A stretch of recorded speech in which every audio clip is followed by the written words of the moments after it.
COVID-19 has brought about some serious hardships for the Athens community, particularly with regards to food insecurity. While the pandemic has made it hard for communities all over, its economic implications had a disproportionately negative effect on minorities. Data from the U.S. Census Bureau shows that 27.8% of the Athens-Clarke County population is African American, more than double the rate of the United States as a whole. In a county who boasts the 18th highest poverty rate of 159 counties in the state, it makes sense that the consequences of COVID-19 were felt harder among minorities in Athens, considering economic struggles and food insecurity go hand in hand. For many Athenians, finding a reliable source of food was a struggle even before the pandemic struck.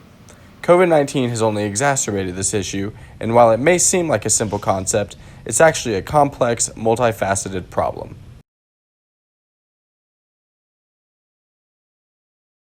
A monthly survey conducted by the U.S. Census Bureau estimated that the unemployment rate for African Americans reached a peak of 16.6% in April of this year, compared to just 12.8% for their white colleagues. Where economic trouble goes, so does food insecurity. Leaders of food charity organizations around Athens agree that there have simply been more people in need of food since COVID-19 struck. Johanna Byung, manager of the U Garden, a large supplier of produce for food charities in Athens, explained that there were multiple sides to the issue, one being an increase in the need for food in the early stages of the pandemic. As more and more people lost their jobs, more and more families turned to food charity organizations for help. Byung added that they had to prioritize what they grew and harvested because they simply couldn't meet the growing demand. Another problem COVID-19 posed with regards to demand for food was the cancellation of schools. Hunger relief organization Feeding America reported that in 2018, 69% of children in Athens-Clarke County qualified for the free and reduced lunch program. Now that schools have moved online, many of those children who previously relied upon school as a source of food have to find their meals elsewhere, adding to the sudden increase in demand.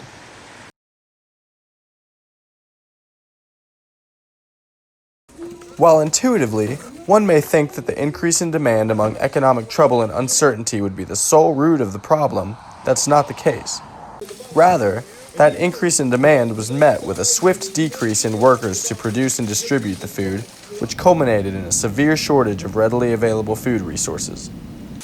Byung explained that while there was a shortage of food, the main issue lied in the distribution process. Many of the organizations responsible for getting the food to the people who needed it crumbled when the pandemic first hit. Campus Kitchen and Grow It, Know It, to name a few.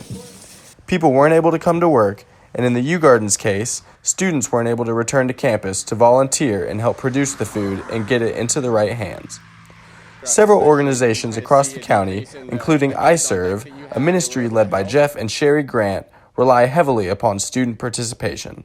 Yeah, the first one here when the students were out, so obviously this one is a neat one for us because the students donate the monies and they come and serve. So this is a kind of ironic or different one for us. Yeah.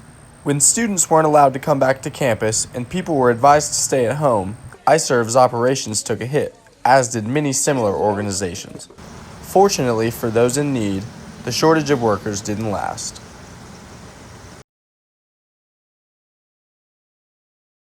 While the COVID-19 pandemic brought about greater levels of food insecurity than previously experienced, especially among minorities, there were some positive lasting effects.